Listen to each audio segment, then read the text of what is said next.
So genetic engineering గురించి చూద్దాం ఇక్కడ. This includes technology to alter the chemistry of genetic material.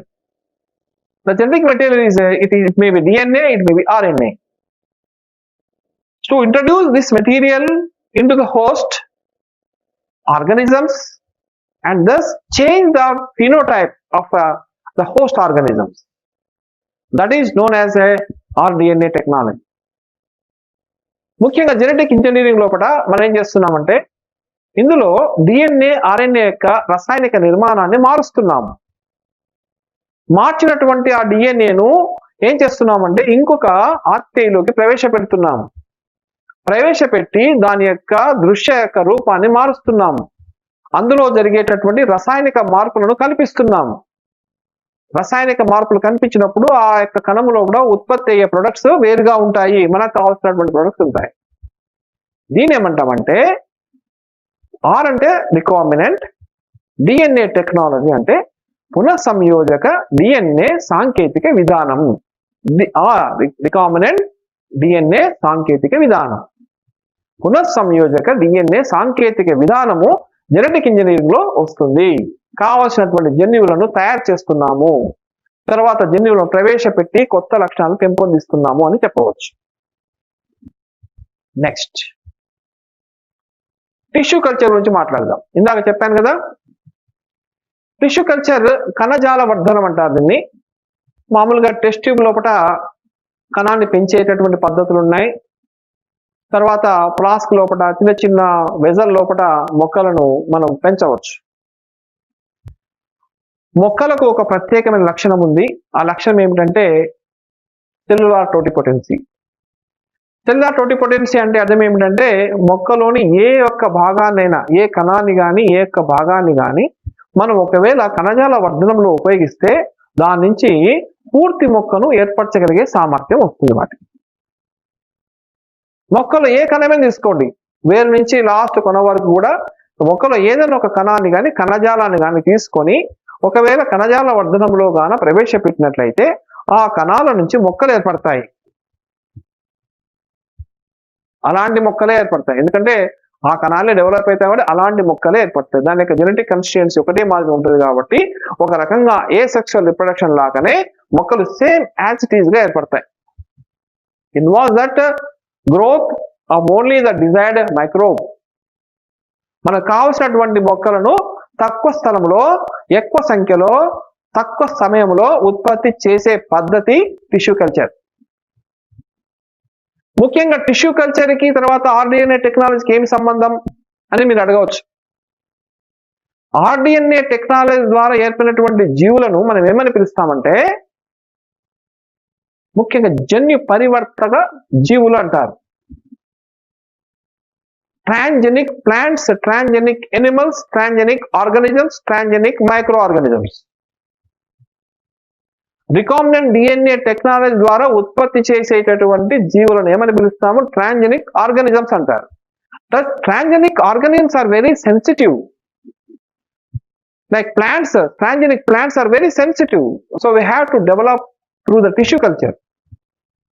కాబట్టి కొంచెం సెన్సిటివ్గా ఉంటాయి కాబట్టి వాటిని మనం ఎక్కడ డెవలప్ చేయాలి? ఆ మొక్కలను, ట్రాన్స్జెనిక్ ప్లాంట్స్ను మనం దాని పూర్తి మొక్కను పొందగలగాలంటే టిష్యూ కల్చర్ మీద ఆధారపడాలి. సో టిష్యూ కల్చర్ ద్వారా దాన్ని డెవలప్ చేసి దానికి మంచిగా నిరోధక శక్తిని పెంచి దాన్ని మనకు మంచి మొక్కగా తయారు చేయవచ్చు. ట్రాన్స్జెనిక్ ప్లాంట్స్ను ఉత్పత్తి చేయవచ్చు. Okay, so eukaryotic cell in a large quantities for the manufacturing of biotechnological products like antibiotics, vaccines, enzymes, etc. So దీంట్లో మనము ఏదైనా టిష్యూ కల్చర్ లోపల ఒక విషయాన్ని మనం పెంపొందించాలంటే మామూలుగా టిష్యూ కల్చర్ లోపల మనం మొక్కలు పెంచవచ్చు, సూక్ష్మజీవులను పెంచవచ్చు, ఇంకా ఏ ఇతరమైనటువంటి జీవులను పెంచడానికి అవకాశం ఉంది, ముఖ్యంగా ప్లాంట్ కింగ్డమ్ సంబంధించినటువంటి భాగాలు. కానీ జంతువులకు ఈ లక్షణం ఉండదు. పూర్తి జీవిని ఏర్పరిచే సామర్థ్యం జంతు కణాలకు ఉండదు. కానీ కొంతవరకు టిష్యూ కల్చర్ ద్వారా కొన్ని భాగాలు ఏర్పరచగలిగే సామర్థ్యం ఉంటుంది, ఆ తర్వాత ఆగిపోతుంది. రీసెంట్ ఇన్వెస్టిగేషన్ ఏమిటంటే ఆ కణాన్ని పూర్తి జీవిని ఏర్పరచకపోయినా ఆ జీవి యొక్క భాగాన్ని ఉత్పత్తి చేయవచ్చా అనే పరిశోధన జరిగింది. ఆ పరిశోధన ఫలించింది. టిష్యూ కల్చర్ కొంతవరకు మనం జంతు శాస్త్రంలో జంతు భాగాల కణాలకు అప్లై చేసినట్లయితే కొన్ని భాగాలు ఉత్పత్తి చేయవచ్చు. ముఖ్యంగా stem cell technology. Stem cell technology అన్నప్పుడు ఇక్కడ ప్లాసెంటాలో జరాయువులో ఉన్నటువంటి కణాలన్నీ ఉంటాయి. అవి మామూలుగా పిండానికి సంబంధించినటువంటి కణాలు. ఆ కణాలను భద్రపరుస్తున్నారు. ప్లాసెంటా బ్యాంక్స్ కూడా ఉన్నాయండి ఇప్పుడు. ఆ ప్లాసెంటా బ్యాంక్స్ లోపల ఆ కణాలను భద్రపరుస్తారు, ఆ యొక్క భాగాలను భద్రపరుస్తారు. ఎప్పుడైనా ఆ యొక్క వ్యక్తి యొక్క శరీరంలో ఏదైనా ఒక పార్ట్ డిఫార్మిటీ అయ్యి ఏదైనా ఇబ్బంది పడే డిస్ఫంక్షనింగ్ అయినట్లయితే అప్పుడు ఆ భాగాన్ని ఉత్పత్తి చేయడానికి కొరకు శాస్త్రవేత్తలు ప్రయత్నం చేయొచ్చు. సో ఆ కణాన్ని మనము ఆ ప్లాసెంటాలో చాలా కణాలు ఉంటాయి. టెక్నాలజీ ద్వారా ఏదో ఒక కణాన్ని గుర్తిస్తారు. ఏ కణము ఏ భాగాన్ని ఏర్పరచగలుగుతుంది అనే విషయాన్ని గుర్తించి ఆ కణాన్ని టిష్యూ కల్చర్ లో ఉపయోగిస్తారు. టిష్యూ కల్చర్ చేయాలంటే ఏం కావాలండి? టిష్యూ కల్చర్ చేయాలంటే ఒక న్యూట్రియంట్ మీడియా అవసరం. అందులో ముఖ్యంగా ఏసెప్టిక్ కండిషన్ అవసరం. ఎటువంటి సూక్ష్మజీవి ఉండరాదు. సూక్ష్మజీవ రహిత ప్రదేశం అవసరం. సూక్ష్మజీవ రహిత పోషక యానకం అవసరం. సూక్ష్మజీవ రహిత ఒక రూమ్ అవసరం. తర్వాత పెరుగుదలకు కావాల్సినటువంటి హార్మోన్స్ అవసరం. పోషక యానకము లోపల ముఖ్యంగా గ్రోత్ హార్మోన్స్ కంపల్సరిగా ఉండాలి. తనకు శక్తినిచ్చేటటువంటి పదార్థాలు ఉండాలి. అటువంటి పదార్థాలను వినియోగించినప్పుడు ఈ కణజాల వర్ధనం సాధ్యమవుతుంది. సో ఏ స్టెరైల్ ఎన్విరాన్మెంట్, మైక్రోబియల్ కంటామినేషన్ ఫ్రీగా ఉండాలి. ఎటువంటి ఉండొద్దు, అసలు సూక్ష్మజీవులు అస్సలు ఉండొద్దు ఆ యొక్క రూమ్ లో కానీ ఆ యొక్క పదార్థంలో కానీ. Okay, next coming to next one. So conceptual development of principles of genetic engineering. మామూలుగా మనకు asexual reproduction preserves the genetic information while sexual reproduction permits variations. మీకు తెలుసు, అందరికి తెలుసు. అలైంగిక ప్రత్యుత్పత్తి విషయానికి వస్తే అలైంగిక ప్రత్యుత్పత్తిలో ఏర్పడే జీవులన్నీ కూడా తల్లిని పోలి ఉంటాయి. జెనెటిక్ కాన్స్టిట్యూషన్ ఏం మారదు. కాబట్టి పిల్ల జీవులు తల్లి జీవులను పోలి ఉంటాయి. ఫర్ ఎగ్జాంపుల్ మీరు చూడండి, ఏదైనా మొక్కను మనం కట్ చేసి మనము గ్రాఫ్టింగ్ చేసి పెట్టినట్టయితే మొక్క పెరుగుతుంది, మొక్క ఏర్పడుతుంది. ఆ మొక్క తల్లి మొక్క రెండు ఒకటే ఉంటాయి. ఫర్ ఎగ్జాంపుల్ బ్రయోఫిలం లోపల మామూలు ఎపిఫిలస్ బడ్స్ ఏర్పడతాయి కదా, ఫసలోత్పత్తి మొగ్గలు ఏర్పడతాయి కదా. ఆ మొగ్గలు డిటాచ్ అయి నేల మీద పడతాయి. నేల మీద పడినప్పుడు ఆ మొక్క యొక్క లక్షణాలు తల్లి యొక్క లక్షణాలు రెండు ఒకటిగానే ఉంటాయి. ఎందుకంటే ఏర్పడినటువంటి పద్ధతి అలైంగిక ప్రత్యుత్పత్తి. తల్లి భాగం నుండి ఒక మొక్క ఏర్పడింది. బట్ వెరాజ్ సెక్సువల్ రిప్రొడక్షన్ లోపల సంయోగ బీజాలు ఏర్పడేటప్పుడు చాలా మార్పులు జరుగుతాయి. ఆ రెండు సంయోగ బీజాల కలయిక వల్ల సంయుక్త బీజం ఏర్పడుతుంది. దానివల్ల కొంత వేరియేషన్ జరిగే అవకాశం ఉంది. ఎందుకంటే సంయుక్త బీజాలు ఏర్పడకంటే ముందు సంయోగ బీజాలు ఏర్పడతాయి కదా. సంయోగ బీజాలు ఏర్పడేటప్పుడు మనకు ముఖ్యంగా క్షేకణ విభజన లోపల పాకెటిన్ స్టేజ్ లోపల క్రయాస్మ ఏర్పడి జెనెటిక్ ఇన్ఫర్మేషన్ బదిలీ అవుతుంది నాన్ సిస్టర్ క్రోమాటిడ్ల మధ్య. ఓకే, సో కాబట్టి ఈ రకంగా మామూలుగా హోమోలోగస్ క్రోమోజోమ్స్ లోపల నాన్ సిస్టర్ క్రోమాటిడ్ల మధ్య జన్యు పదార్థం బదిలీ కావడం వల్ల ఏర్పడే జీవి అనేటువంటిది ఎలా ఉంటుందంటే వేరియేషన్స్ చూపిస్తుంది, వైవిధ్యాలు చూపిస్తుంది. కాబట్టి సెక్సువల్ రిప్రొడక్షన్ వల్ల వైవిధ్యాలు ఏర్పడతాయి. ఓకే, బాగానే ఉంది. మామూలుగా సాంప్రదాయ పద్ధతి చూద్దాం. కొత్త మొక్కలు ఏర్పడడానికి సాంప్రదాయ పద్ధతి అంటే ఒక మొక్కను ఇంకో మొక్కను కలపడం, పొడుగు మొక్కను పొట్టి మొక్కతో కలపడం.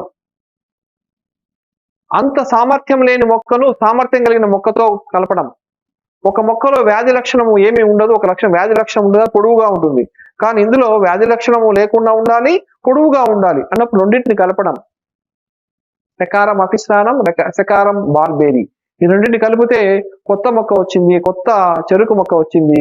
We can cultivate anywhere in India. అంటే దీన్ని బట్టి ఏమర్థమైంది? సో రెండు మొక్కలను కలపడం అనే సంకర పద్ధతి, హైబ్రిడైజేషన్, సంకరీకరణం అంటారు. ఈ సంకరీకరణం అనేటువంటిది మనం చేయడం వల్ల కొత్త మొక్కలు ఉత్పత్తి చేయవచ్చు. ఇది కూడా ఒక పద్ధతే, ట్రెడిషనల్ పద్ధతి. Traditional hybridization procedures used in plant and animal breeding very often lead to that to produce the new varieties. జంతువులు కానీ మొక్కలు కానీ ఒక రెండు జీవులను కలిపి కొత్త మొక్కలను కొత్త జంతువులను ఉత్పత్తి చేసేటటువంటి ఒక సాంప్రదాయక పద్ధతి. ఆ పద్ధతి కంటే కూడా ఇంకా మేలైన పద్ధతి ఏమిటంటే జెనెటిక్ ఇంజనీరింగ్, టిష్యూ కల్చర్. వీటి పద్ధతుల ద్వారా మనము అధిక ఉత్పత్తిని సాధించేటటువంటి మొక్కలను ఉత్పత్తి చేయవచ్చు. పెస్ట్ రెసిస్టెంట్ గా ఉన్నటువంటి మొక్కలను ఉత్పత్తి చేయవచ్చు, అంటే చీడ పీడలను నివారించగలిగేటటువంటి మొక్కలను ఉత్పత్తి చేయవచ్చు. బ్యాక్టీరియాలకు నిరోధక శక్తిని కలిగి ఉన్నటువంటి మొక్కలను ఉత్పత్తి చేయవచ్చు. వైరస్లకు నిరోధక శక్తి కలిగినటువంటి మొక్కలను ఉత్పత్తి చేయవచ్చు. ఫంగస్ కు రెసిస్టెంట్ గా ఉన్నటువంటి మొక్కలను ఉత్పత్తి చేయవచ్చు. తర్వాత వెరీ డ్రై కండిషన్ లో ఉన్నటువంటి ఎకలాజికల్ ఫ్యాక్టర్స్ నుంచి తప్పించుకోవడానికి సంబంధించినటువంటి మొక్కలను ఉత్పత్తి చేయవచ్చు. ఇవన్నీ మనం చూస్తాం. సో ఇక here that inclusion of multiplication of undesired jeans along with desirable jeans. దాంట్లో మనము డిజైరబుల్ జీన్స్ ఉంటాయి, అన్డిజైరబుల్ జీన్స్ ఉంటాయి. కానీ మనకు కావాల్సిన డిజైరబుల్ జీన్స్ కాబట్టి డిజైరబుల్ జీన్స్ ద్వారా వచ్చినటువంటి ప్రొడక్ట్స్ ఏవైతున్నాయో దాన్ని గుర్తుపట్టి ఆ మొక్కను ఎన్నుకుంటాం మనం. The technology of genetic engineering, which include creation of rDNA, use of gene cloning and the gene transfer, and isolate the gene and introduce into the host a set of desirable genes only we can introduce in the host and developing the new characters in the organism. So technology ఏం చెప్తున్నాయంటే మనము creation of కొత్త డిఎన్ఏని తయారు చేస్తున్నాం. Creation of recombinant DNA. Recombinant DNA అంటే అర్థం ఏంటంటే పునఃసంయోజిత DNA అంటే ఒక డిఎన్ఏని కత్తిరించినటువంటి భాగాన్ని ఒక వాహకానికి అతికిస్తే ఏమవుతుంది? అది ఆర్డిఎన్ఏ అవుతుంది, పునఃసంయోజిత డిఎన్ఏ అవుతుంది. ఆ పునఃసంయోజను హోస్ట్ లోకి పంపిస్తే క్లోనింగ్ అవుతుంది, అందులో డిఎన్ఏ డబుల్ అవుతుంది. డబుల్ పిల్ల జీవుల్లో కూడా డిఎన్ఏ వెళ్తుంది. వెళ్ళిన తర్వాత ఆటోమేటిక్గా కొత్త జీవుల్లో కూడా ఆ డిఎన్ఏ ఉండి డిజైరబుల్ జీన్స్, అన్డిజైరబుల్ జీన్స్ రెండు ఉంటాయి. కానీ డిజైరబుల్ జీన్స్ ఉన్నటువంటి జీవులను ఎన్నుకొని వాటిని మనం కల్చరింగ్ చేస్తే మనకు కావాల్సినటువంటి జీవులను ఉత్పత్తి చేయవచ్చు.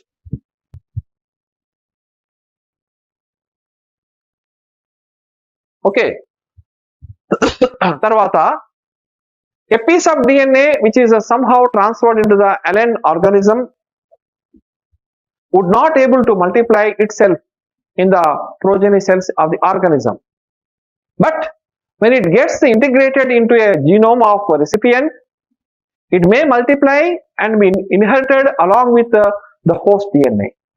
మామూలుగా ఒక చిన్న పీస్ ఆఫ్ డిఎన్ఏను ఒక జీవిలో ప్రవేశపెట్టినాం అనుకోండి, అది మల్టిప్లై అవుతుందా? దానివల్ల కొత్త క్యారెక్టర్స్ వస్తాయా? రావు. మరి ఎప్పుడు వస్తాయి? ఆ డిఎన్ఏ మల్టిప్లై ఎప్పుడు అవుతుంది అంటే రిప్లికేట్ అయ్యబడేటువంటి జన్యువుకు అతికించాలి. ఏ యొక్క డిఎన్ఏ అయితే మొక్కలో కానీ ఆ యొక్క కణంలో ప్రతికృతి చెందగలిగేటటువంటిదై ఉంటే ఆ డిఎన్ఏకి ఈ యొక్క అలెన్ డిఎన్ఏను అంటే ఫారిన్ డిఎన్ఏను అతికించినట్టయితే అది ఖచ్చితంగా లోపలికి పోయిన తర్వాత అది రిప్లికేట్ అవుతుంది. కాబట్టి ఆటోమేటిక్గా పిల్ల జీవులోకి వెళ్తుంది. మామూలు డిఎన్ఏ లోపల ప్రవేశిస్తే రిప్లికేట్ అవుతుందా? కాదు. But it gets integrate in to the genome.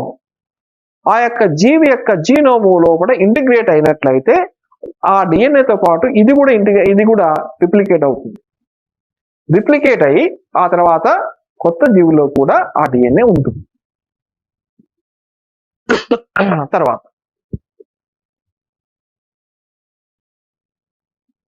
this is because of alien piece of DNA had become part of the chromosome. చూడండి, మనం బయట నుంచి పంపించినటువంటి డిఎన్ఏ ఏదైతే ఉందో ఆ డిఎన్ఏ ఆ యొక్క క్రోమోజోమ్ లో పార్ట్ అయి ఉంటుంది. ఆ పార్ట్ గా ఉండడం వల్ల which has the ability to replicate, ఏదైతే క్రోమోజోమ్ రిప్లికేట్ అయ్యే కెపాసిటీ ఉందో దాంతోపాటు మనం పంపించినటువంటి డిఎన్ఏ దానికి అతికించినాము కాబట్టి అది కూడా దాంతోపాటు రిప్లికేట్ అవుతుంది, అంటే దానిలాగానే కాపీస్ని ఏర్పరుస్తుంది అనేది మనకు అర్థమవుతుంది. కాబట్టి ఇండివిజువల్గా డిఎన్ఏని లోపలికి పంపిస్తే రిప్లికేట్ కాదు. ఏ డిఎన్ఏ అయితే రిప్లికేట్ అయ్యే కెపాసిటీ ఉంటుందో ఆ డిఎన్ఏకి అతికించాలి. అంటే కంపల్సరిగా ఆ డిఎన్ఏలో ఓఆర్ఐ సైట్ ఉండాలి. ఆరిజిన్ ఆఫ్ రిప్లికేషన్ అనే సైట్ ఉంటే ఖచ్చితంగా ఆ డిఎన్ఏ రిప్లికేషన్ ఇన్వాల్వ్ అవుతుంది. కాబట్టి దాంతోపాటు ఇది కూడా అందులో రిప్లికేషన్ లో భాగం అవుతుంది. In a chromosome there is a specific DNA sequence called ORI site. ఇందాక చెప్పాను కదా, ORI site. This ORI site is the origin of replication commonly present in the chromosome. In prokaryotes, only one ORI site is present in the circular DNA. But whereas in eukaryotic cells consisting of chromosomes, that chromosomes having multiple sites of ORI sites. Multiple ORI sites are present. So which is responsible for initiation of replication. ORI site అనేటువంటి ఎందుకు ఉందండి? Initiation of replication అంటే ప్రతికృతిని ప్రారంభించేటటువంటి ఒక site అది. Okay, కాబట్టి ORI site ఉన్నటువంటి chromosome అతికిస్తే తప్ప అది రిప్లికేట్ కాదు. Thus, allen piece of DNA is linked with ORI so that this allen piece of DNA can replicate and multiply itself in the host organism. This process is called cloning or making multiple copies of any template DNA. Okay, so దీన్ని బట్టి మనకి ఏమర్థమైంది? Alien piece of డిఎన్ఏను ORI site ఉన్నటువంటి డిఎన్ఏకు అతికించినట్టయితే ఆ DNA replicate అయిన అదే డిఎన్ఏ ప్రతికృతి చెందినప్పుడు దాంతోపాటు ఇది కూడా ప్రతికృతి చెందుతుంది. కాబట్టి ఆటోమేటిక్ గా దాని యొక్క కాపీస్ అనేవి ఏర్పడతాయి. ఆటోమేటిక్ గా కాపీస్ ఏర్పడినాయంటే ఆ కాపీస్ అన్ని కూడా డాటర్ డిఎన్ఏలోకి ట్రాన్స్ఫర్ అవుతాయి అని చెప్పవచ్చు. Okay, so let us discuss the important aspects. Construction of first artificial rDNA. Okay, construction of first artificial rDNA, recombinant DNA. The first rDNA was constructed by linking a gene coding antibiotic resistant with a native plasmid of Salmonella typhimurium. Okay, ఇది ఎవరు చేశారు? By Stanley Cohen, Herbert Boer. మొట్టమొదటిసారిగా recombinant డిఎన్ఏను తయారు చేసి దాని ద్వారా అనేకమైనటువంటి పద్ధతులు కనుగొన్నారు. ఏ పద్ధతులు అవి? The first rDNA was constructed by linking a gene encoding antibiotic resistance. Antibiotic resistance ను కల్పించేటటువంటి ఒక అంశాన్ని కనుక్కున్నారు. వాళ్ళు ప్రవేశపెట్టినటువంటి డిఎన్ఏ దేనికి సంబంధించింది? యాంటీబయాటిక్ రెసిస్టెంట్ కలిగినటువంటి డిఎన్ఏ. దాన్ని ప్రవేశపెట్టిన తర్వాత ఆ యాంటీబయాటిక్ అది రెసిస్టెంట్ గా ప్రవర్తించింది. Example salmonella టైఫీమియం. ఇంతకుముందు ఆ పదార్థాన్ని ఇచ్చినప్పుడు చనిపోయేది, కానీ తర్వాత ఆ పదార్థాన్ని చనిపోకుండా ఉంది అంటే అందులో జీవి శరీరం లోపల ఆ పదార్థాలకు అంటే రెసిస్టెంట్ గా ఉన్నటువంటి జీన్స్ ఉన్నాయని తెలియడం జరిగింది. ఇవన్నీ ఎవరు చేశారు? Stanley Cohen, Herbert Boer in 1972 constructed that first artificial DNA and applied in the Salmonella typhimurium. So cutting of DNA at specific locations become possible with the discovery of so-called molecular seizures. Restriction enzymes that cut the piece of DNA was then linked with the plasmid DNA. A plasmid acts as a vector to transfer the piece of DNA attached to it. Okay, so kabatti cutting of DNA at a specific locations oka particular oka sthanamlo cut chesetatvanti paddhathulanu Herbert Boyer kanukunnadu.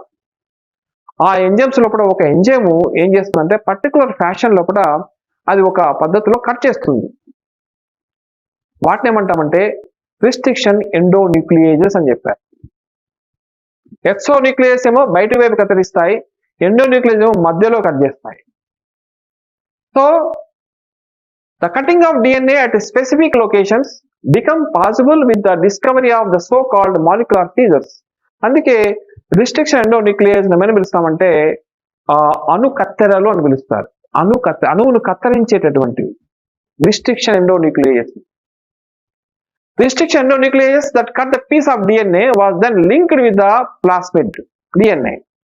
అంటే restriction enzyme ద్వారా cut చేసినటువంటి piece of DNA ఏం చేస్తున్నామంటే plasmid కు అతికిస్తున్నాము. A plasmid act as a vector. Plasmid అనేది ఒక వాహకంగా పనిచేస్తుంది, అంటే ఆ జీన్ మోసుకొని పోతుంది. Act as a vector to transfer the piece of DNA attached to it. So linking antibiotic resistant gene with the plasmid vector. చూడండి మనం ఇవాళ ఏం చేశారంటే ఆ డిఎన్ఏను మనం ఏం చేశారు, యాంటీబయాటిక్ రెసిస్టెంట్ జీన్ ఏదైతే ఉందో ఆ యాంటీబయాటిక్ రెసిస్టెంట్ జీన్ ను మనం కత్తిరించి ప్లాస్మిడ్ కి అతికించారు. Then become possible with enzyme DNA ligase. రెండు అతికించడానికి కొరకు ఏమి ఉపయోగించారు, డిఎన్ఏ లైగేజ్ అని ఉపయోగించారు. Then this DNA transfer into the E coli bacteria. A bacteria closely related to Salmonella. సాల్మనెల్లాలో ఉన్నటువంటి ఒక జన్యువును బయటికి తీసి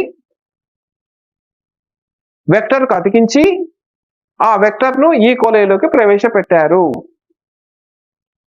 అప్పుడు ఏం జరగాలి, ఇంతకుముందు సాల్మనెల్లా ఏ విధంగా అయితే రెసిస్టెన్స్ కలిగి ఉందో అదే రెసిస్టెన్స్ ఈ కోలైకి కూడా వస్తుంది. ఏం జరిగింది, అలెన్ డిఎన్ఏ ఏదైతే ఉందో ఫారిన్ డిఎన్ఏ, ఆ డిఎన్ఏ వ్యాధి నిరోధక శక్తిని కలిగి ఉన్నటువంటి యాంటీబయాటిక్ రెసిస్టెంట్ జీన్ అనేటువంటిది ఈ కోలై బ్యాక్టీరియాలోకి పోయిన తర్వాత ఆటోమేటిక్ గా ఈ కోలై కూడా వ్యాధి నిరోధక శక్తి వచ్చింది. So there are 3 basic steps generally genetically modified an organism. సాధారణంగా మనము ఈ యొక్క విషయాన్ని పరిశీలిస్తే 3 స్టెప్స్ ఉన్నాయండి, basic steps involved in the genetically modifying an organism. ఒక జన్యువును జన్యుపరంగా మార్చాలంటే 3 పద్ధతులు ఉన్నాయి. Number 1, identification of DNA with desirable genes. Identification of DNA with desirable genes, number 1. Number 2, introduction of the identified DNA into the host, number 2. Number 3, the maintenance of introduced DNA in the host and transfer the DNA into its progeny. అంటే దీనికి బట్టి ఏమర్థమైంది, మీరు ఒకసారి పరిశీలించండి. ఇక్కడ పరిశీలించినట్టయితే there are 3 steps. ఏ స్టెప్స్ ఉన్నాయి చూడండి. Number 1, identification of DNA with desirable gene. ఎక్కడైతే మనకు డిజైరబుల్ జీన్స్ ఉన్నాయో మనము వాటిని ఐడెంటిఫై చేయాలి. అది సూక్ష్మజీవులో ఉన్నాయా లేదా ఇంకా ఎక్కడైనా ఉన్నాయా, వాటిని మనము ఐడెంటిఫై చేయాలి. First one. Second one, introduction of the identified DNA into the host. ఏ డిఎన్ఏనైతే మనము ఒక ముఖ్యమైన డిఎన్ఏను మనం గుర్తించినామంటే ఆ డిఎన్ఏను మనం తొలగించి దేనిలోకి ప్రవేశపెట్టాలి, హోస్ట్ లోకి ప్రవేశపెట్టాలి.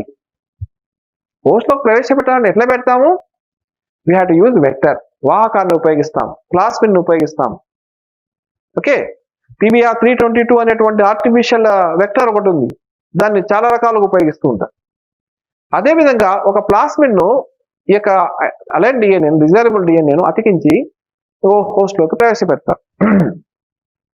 ఆ తర్వాత ఏమవుతుంది, ప్రవేశపెట్టిన తర్వాత ఆ యొక్క హోస్ట్ అనేది మాడిఫై అవుతుంది, ట్రాన్స్ఫర్మేషన్ జరుగుతుంది. ఆ జీవిలో పరివర్తనం జరుగుతుంది. ఆ జీవిలో ఏం పరివర్తనం జరుగుతుంది, ఏ డిఎన్ఏని మనం ప్రవేశపెట్టినామో ఆ డిఎన్ఏ లక్షణాలు ఆ జీవికి ఆపాదింపబడ్డాయి. ఓకే, బానే ఉంది. ఆ జీవిలోనే మాత్రమేనా ఇంకేమైనా అంటే ఆ జీవిలో ప్రవేశపెట్టిన తర్వాత ఆ జీవి మారింది, ఓకే బానే ఉంది. కానీ తర్వాత వచ్చేటటువంటి పిల్ల జీవుల్లో కూడా ఆ లక్షణం వస్తుందా రాదా, వస్తుంది. ఎలా వస్తుంది? ఆ డిఎన్ఏ దానికి అతికి ఉండడం వల్ల, అది కాపీస్గా ఏర్పడడం వల్ల ఆ కాపీస్ పిల్ల జీవుల్లోకి పోతాయి కాబట్టి పిల్ల జీవుల్లో కూడా అదే లక్షణం ఆపాదింపబడుతుంది. Right? So that the third one. The maintenance of the introduction of DNA in the host and transfer the DNA into its progeny. Into the progeny. అంటే పిల్ల జీవుల్లో కూడా ఆ డిఎన్ఏ మనకు కనిపించడం వల్ల ఆ పిల్ల జీవులు కూడా అవే లక్షణాలను వ్యక్తం చేశాయి. So the 3 basic steps are involved in the genetically modifying an organism. Okay, GM plants, GM animals, GM microorganisms. Okay, so let us discuss the tools used in the rDNA technology. Tools లోపల మనం పరిశీలించినట్లయితే there are different 5 tools are involved. సాధనాలు. పునఃసంయోజక DNA సాంకేతిక విధానంలో ఉపయోగించే సాధనాలు ఏవి అంటే ఇవన్నీ రాయాలి. Number 1, restriction endonuclease. Number 2, DNA polymerase and DNA ligase and cloning vector and suitable host organism. So these are the 5 tools are used in rDNA technology. Okay, Herbert Boyer already expressed the information about the restriction endonuclease. It will be cut the DNA in a particular fashion and formation of sticky ends or maybe blunt ends also. And whenever duplication of DNA, we can use DNA polymerase. Okay, in PCR we can produce the number of DNA copies with using of DNA polymerase enzyme. And nowadays we are using artificial or synthesized, or we can say that is extracted in the outside. That is a Taq polymerase enzyme. Thermus aquaticus bacteria having the Taq polymerase enzyme. We are extracted from Taq polymerase enzyme. We are using the PCR cycle for developing the number of DNA copies artificially or outside the cell. Okay, so DNA polymerase enzyme, second one. The third one is a ligase enzyme. Ligase means what? Combination of 2 molecules and formation of phosphodiester bonds. Phosphodiester bond whenever forms, it will combine the 2 DNA molecules.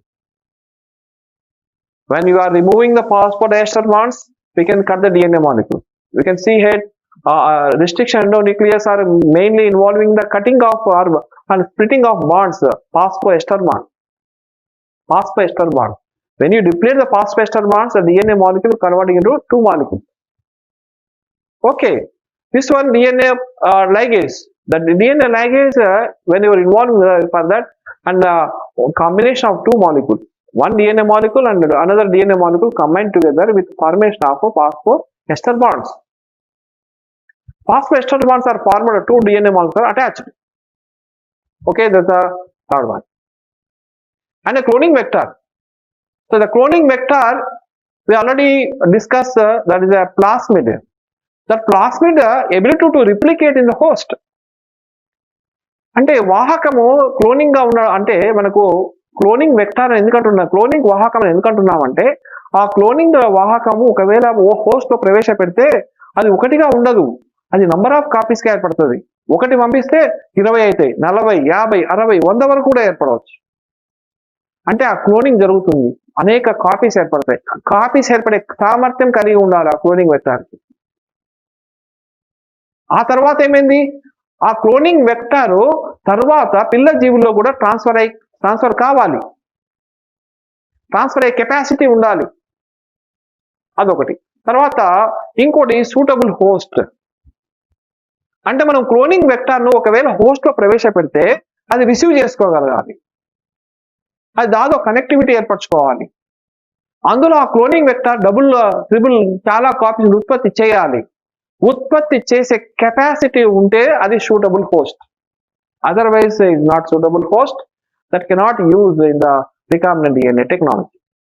So వీటి గురించి detailed గా మనం next class లోపల చదవబోతున్నాం. Tools use in the recombinant DNA technology. ఇంతవరకు మనము biotechnology లోపల ఉపయోగించే పద్ధతుల గురించి, దాని ప్రాసెస్ల గురించి మాట్లాడాము. ఈ తర్వాత జరిగేటటువంటి థర్డ్ క్లాస్ లోపల we can discuss with the tools used in the rDNA technology. Thank you.